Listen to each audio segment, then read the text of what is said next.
ก็ดำลายหุ่นเล่นี่เตตัวเขาบังกินเกียมเสลากะเสียลายหุ่นเล่นี่เตมัวลาหุ่นเลี้ยมสันตาตัวกระปาหลุดลายนี่เตศิลปะบังห้องฟูดีงาหาดลายนี้เบยมาเสียนมังนาเสียมเซลนี่เงนังตัวต้นขอมารวมฮีก้อยมุนเป้วอาตัวปะโอหักษาดานาหุ่นนานังตัวองค์ของรวมฮีกิดสีกองลงฟ้าละตานาลุงสวยนา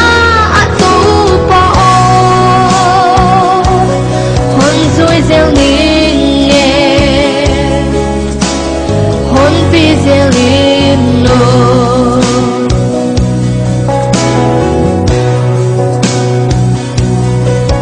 ขอเวลทูปีนาลิมเตนิสิมินฟุงเซเซมาอาหอยนาเอ็ดลมนาเตกำมีอาฮีปูเอเดนาเลเอนาดูนาก็ลุงสินนาบังโนวาหิหางเลยตุงโกซาลีตั้งต้นฟานโกเตลโซยนังตัวต้นขอมารวมฮีก้อยมุนเป้วอาตัวปะโอหักษาดานานังตัวองค์ของรวมฮีกิดสีกองลงฟ้าละตานาลุงสวยนาอัดตัวปะโอคนสวยเซลนิงเงฮอนปีเซลิมโน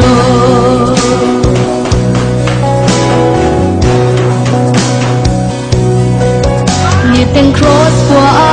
นุนนาหักษาไงตัวป้าโอมาอันนี้กี่มังเยอะนุนนานังโลอินหักษาเอมีเห็นหน้าห้องเลียนเซลอาเล็ดอุดนาสะอุดนาเลเจนนาเต้นหนตวนเซลนังห้องเลียนินตัวป้าโอนังตัวต้นขอมารวมฮีก้อยมุนเป้วอาตัวปะโอหักษาดานาหุ่นนานังตัวองค์ของรวมฮีกิดสีกองลงฟ้าละตานาลุงสวยนาอัดตัวปะโอคนสวยเซลนิงเงฮอนปีเซลิมโนกิดสีกองลงฟ้าละตานาลุงสวยนาอัดตัวปะโอคนสวยเซลนิงเงฮอนปีเซลิมโน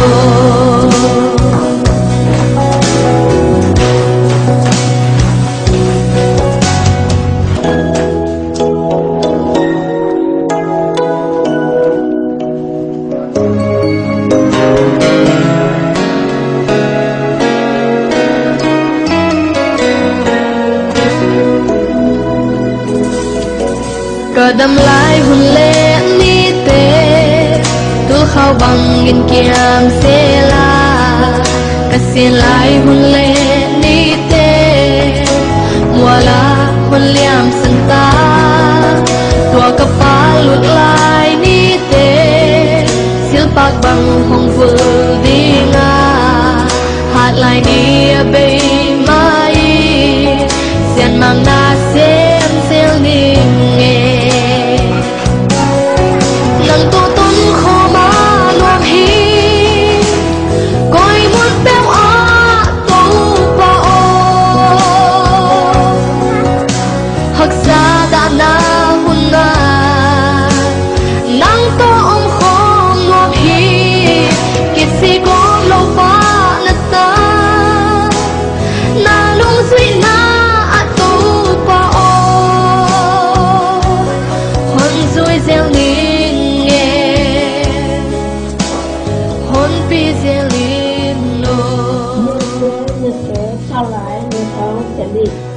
အချိန်ကတော့မနက်၈နာရီအချိန်စရေးခဲလေးအစ်စ်တီနေရဆုံးစီကိုလာတဘာပတိဆရာနဲ့အထောအခမ်းအနားမျိုးဆရာမမြင့်ထိုင်ဆရာမစီကူရယခုအစီအစဉ်အပွင့်မှစကားပြောကြခြင်းဆရာနဲ့အထောနေ့แค่คำนั้นเลยค่ะมาสดาโดยาจินก็แค่นี้เองค่ะมาสดาโดยาจิน PUAMIBTG มาเชื่อสุดยืน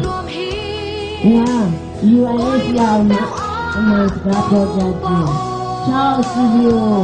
มาเชื่อสุดยืนโก้ PRC CBO มาเชื่อสุดยืนOh, PRC among that. Good morning, everyone. Hello, everyone. Hello, everyone. Thank you all for joining us today on the 20th of June March World Refugee Day.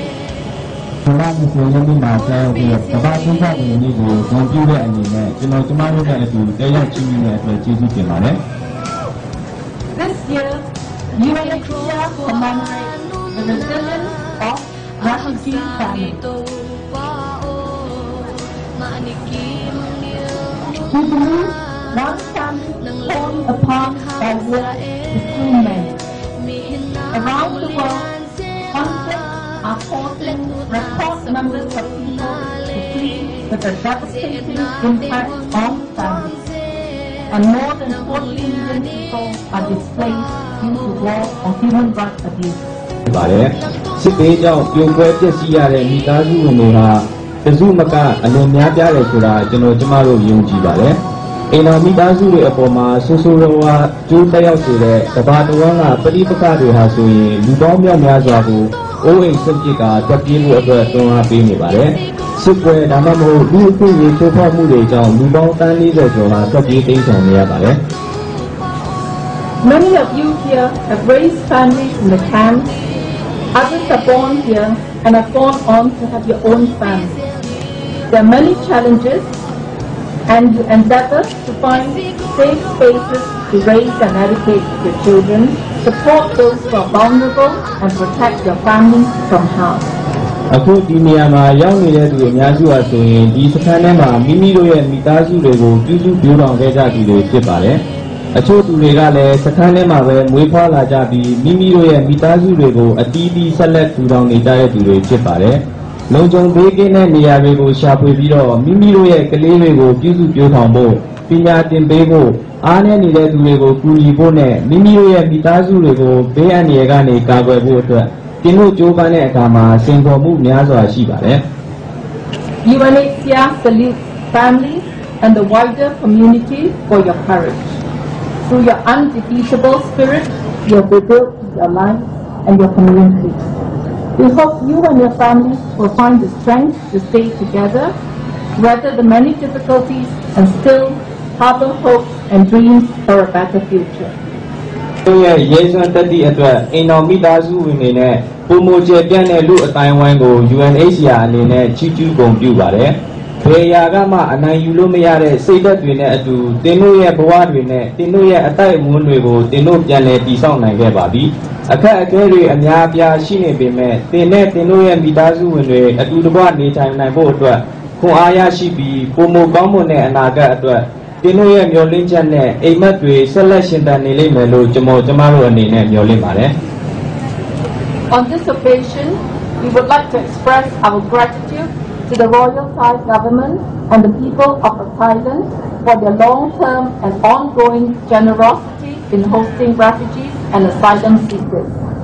To the donors for their committed support and generous contribution for us to continue our work.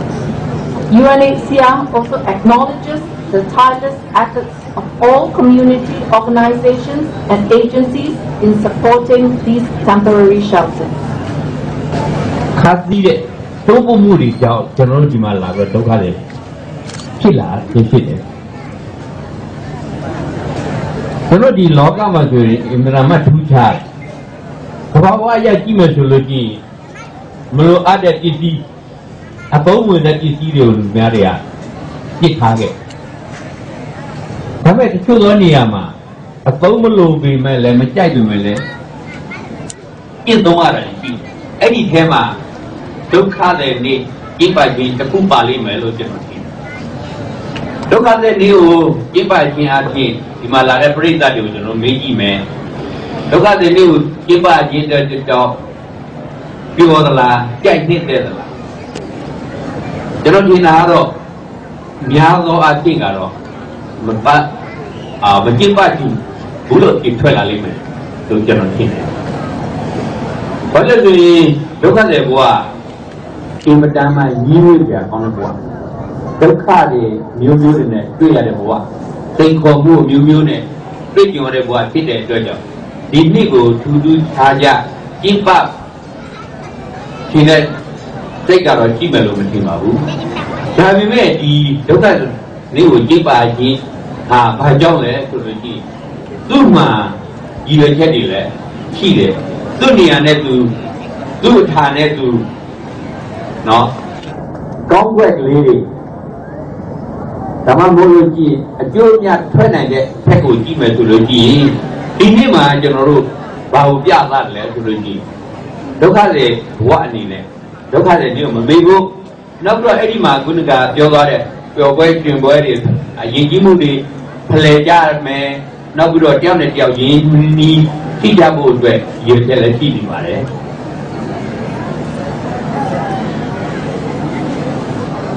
အဲ့တော့ဒီနေ့မှာ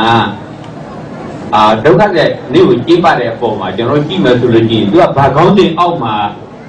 ဒီဒုက္ခတဲ့နေ့ကိုကျင်းပတယ်ဆိုလို့ရှိရင် family ဆိုတဲ့မိသားစုအဲ့ဒီကောင်းတဲ့အောက်မှာကျွန်တော်ကျင်းပခဲ့ဖြစ်တဲ့အတွက်ကြောင့်ကျွန်တော်ဒီမှာရောက်နေတဲ့လူတွေအားလုံးကတယောက်တည်းနေလာတဲ့လူတွေမဟုတ်မိသားစု family အားလုံးရှိကြတာပဲအဲ့တော့ကျွန်တော်တို့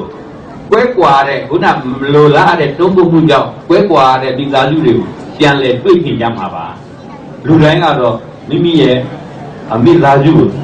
ချစ်မြတ်လို့တဲ့လူတွေကြီးဖြစ်တယ်ဒီနေ့မှာကျွန်တော်ခေယာတီအနေနဲ့မှာကြားကြည့်လို့တာကတော့တကားအနေနဲ့ရှိပါတယ်ကျွန်တော်ဒီမှာနေနိုင်တဲ့အချိန်မှာနိုင်ငံရဲ့အစိုးရရဲ့ဥပဒေကိုလိုက်နာကျင့်သုံးဖို့ညီကိုမောင်နှမမိသားစုလိုတက်လိုက်ပုံပေါ်နဲ့အတူတကွအင်းချမ်းနေထိုင်ဖို့ကျွန်တော်တို့တိုက်တွန်းလိုပါတယ်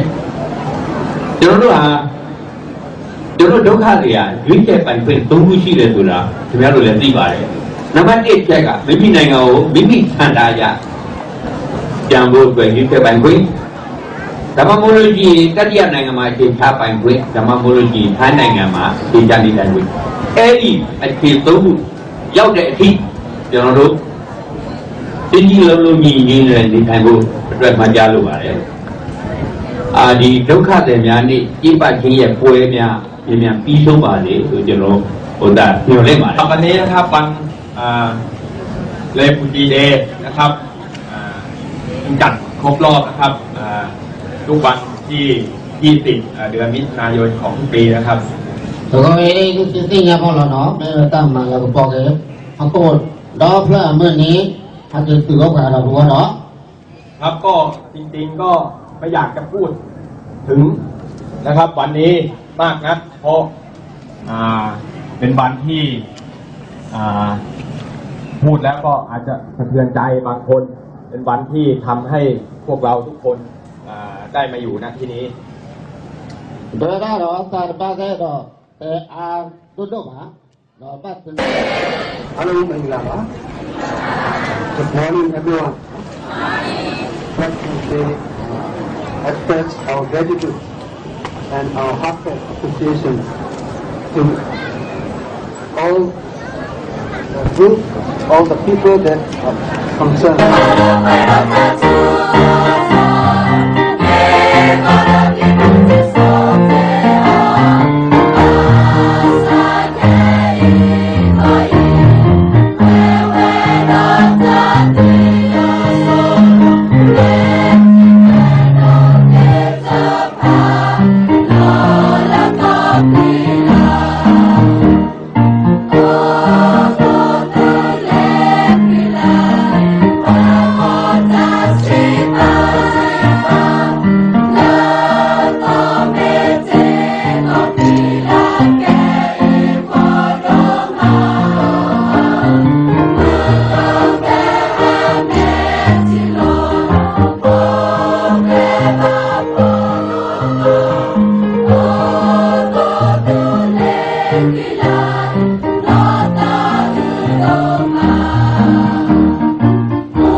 sông hiu hiu inom ha